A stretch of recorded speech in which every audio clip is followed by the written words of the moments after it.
And we're back. So here we go, looking at the movie again, and you see that Mozelle's talking about how she's barren. So that's one of the reasons why, you know, her husband kind of got bored with her. And so when we look at these failed relationships that we've had, us being by ourselves, is it sometimes the baggage, how you doing? The baggage that we carry that can lead to these failures.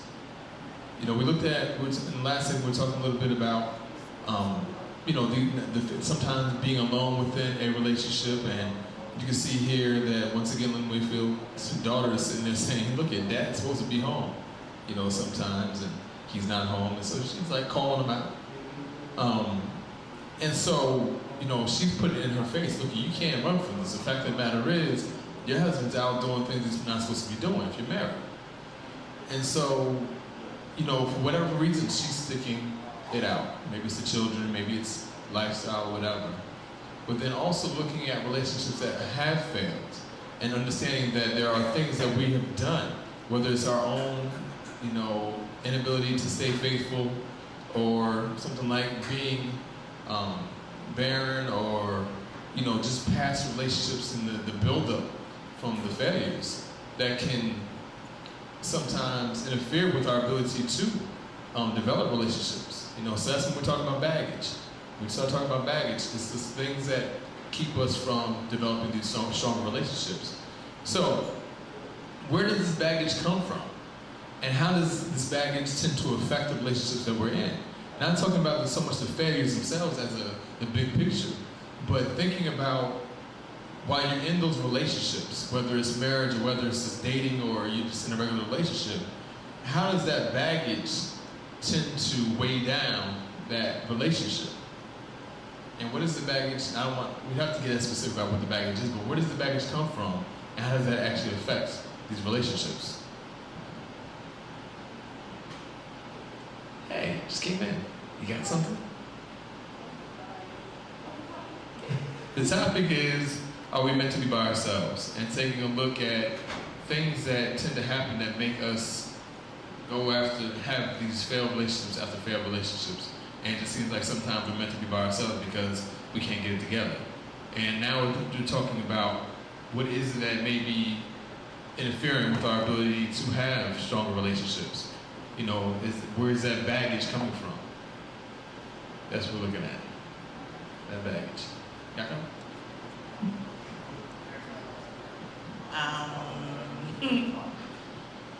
I think that the baggage comes from your experience, and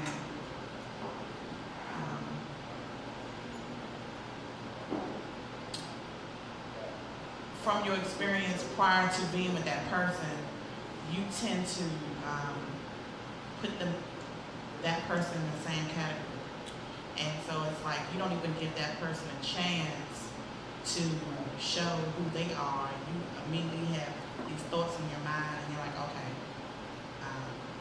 well, this person did this to me, and you probably gonna do it too. So it's like you're putting it out there, and it doesn't give that person a chance, or looking at yourself. You know, well, this is me. This is the way I am, and I'm not going to change. This is what I do. You either accept it or you don't accept it. And so, from my experience, I looked at it like, okay, well, something needs to change. Something needs to be done different, and it's a possibility that I can get different results. So yeah, I think you do. The baggage does affect.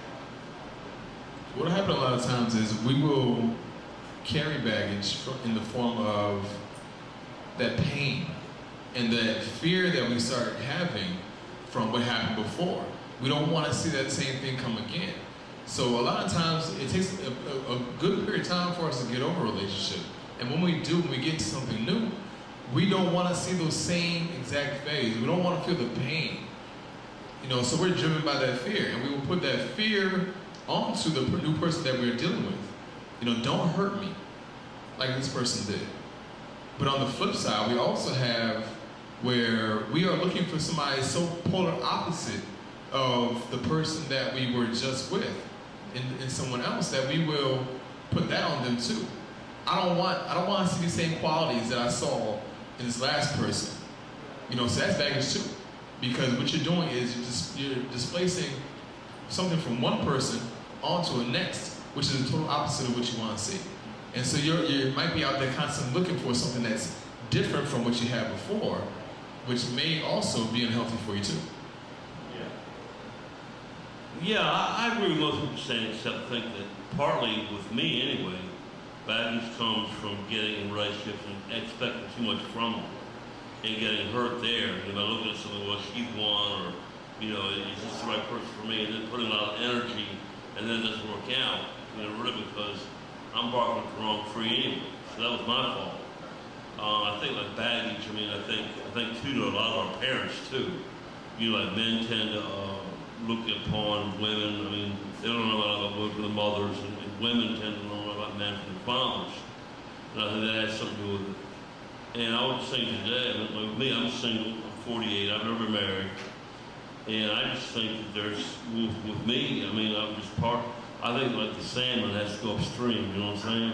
There's certain rituals I think that people go through that I never quite picked up on. And I don't know whether we're meant to be single or married or whatever, but I don't really think it makes a difference as far as being happy. My father was telling me one time that he was saying, you know, you have to be happy single before you be happy being married. And you can be happy being single and have good friends. I have good friends. Anyway, that's fine, thank you. Yeah, thank you for that. You were saying that earlier, that you know you have to have that happiness regardless of what situation you're in, and being happy with yourself first. But one thing that you did say is that another form of baggage that you may be carrying, like you were saying earlier about me, is that you may be carrying baggage from other people's relationships. For me, having seen so many divorces, I am in no rush to get married. I recognize that marriage is not everything that people believe it's supposed to be. I know it's going to be a hard road to travel. So why am I going to put myself in that situation just to be in it? Nah, come on. You know, so I am carrying the baggage of other people's past relationships and their own failures into my relationships. So now I may be overly cautious as opposed to just being open enough to allow things to develop in their own time. So that's also a form of baggage you may be carrying. My hand up. Did you put it down? Or is that still up? Well, I sort of had two comments. One was in response to something that you said earlier when you said that a lot of times you project baggage from past relationships onto people in the guise of saying, I don't want a person like this. You know, well, there's sort of a difference between learning from your past mistakes and then projecting someone else's faults into the relationship that you are now in. You know, I mean, I think we've all dated people where we have said, oh my God, I never want a person like that again. You know, I mean, and really, in my opinion, that's just something where you're just sort of adding to that little mental list you have of qualities that you can and cannot stand. You know, me personally, I found out recently I cannot stand an insecure man. I didn't know that about myself. You know, and now I know I cannot handle a man that's insecure. The moment the words come out of his mouth of, you make more money than me, oh, bye. Because that's just, to me, that just says so much more about the person than just that they're insecure. You know, I mean, low self-esteem and all this other drama comes up. And then also, I think the reason a lot of people are alone because they have sort of the double whammy. You know, they're afraid of being alone, but then they're afraid of being hurt. And so they get into these relationships with people, you know, where, right, with their defenses up, you know, and it's almost like that they already subconsciously know that it is not going to work out, you know, so they always get with a person who they know that they can get over, you know.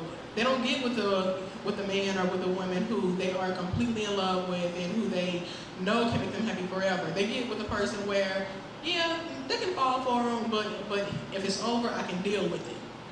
You know, and so And that's just because of that whole double whammy. And then they end up sort of sabotaging it as well because they're so afraid of being hurt. And so it's the whole get them before they get me. And until they deal with both of those issues, then they'll keep repeating the cycle. That's just not it. Yeah, you're very right about that. I think a lot of times we may, I know I've done that myself, you know, for many years, getting with someone for, you know, just recognize it could be temporary anyway because you don't want to maybe feel pain or you don't want to invest that much into a relationship knowing that, and believing that it's going to fail anyway. Having in your mind, okay, this isn't going to work out anyway, so let me not even put that much into it. You know, I think a lot of us have been guilty of doing that before.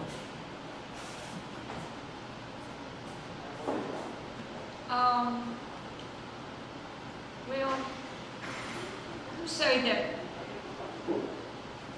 this is complicated, it's kind of complex,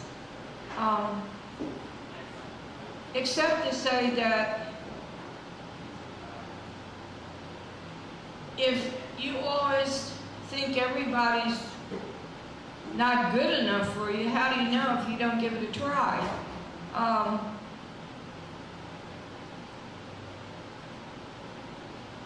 It doesn't necessarily mean that you have to get married and you have to go into bed and roll in the hay and all that.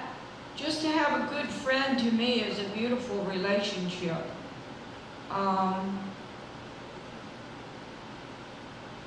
It doesn't hurt to hug somebody, and I don't think it hurts to say I love you as a friend.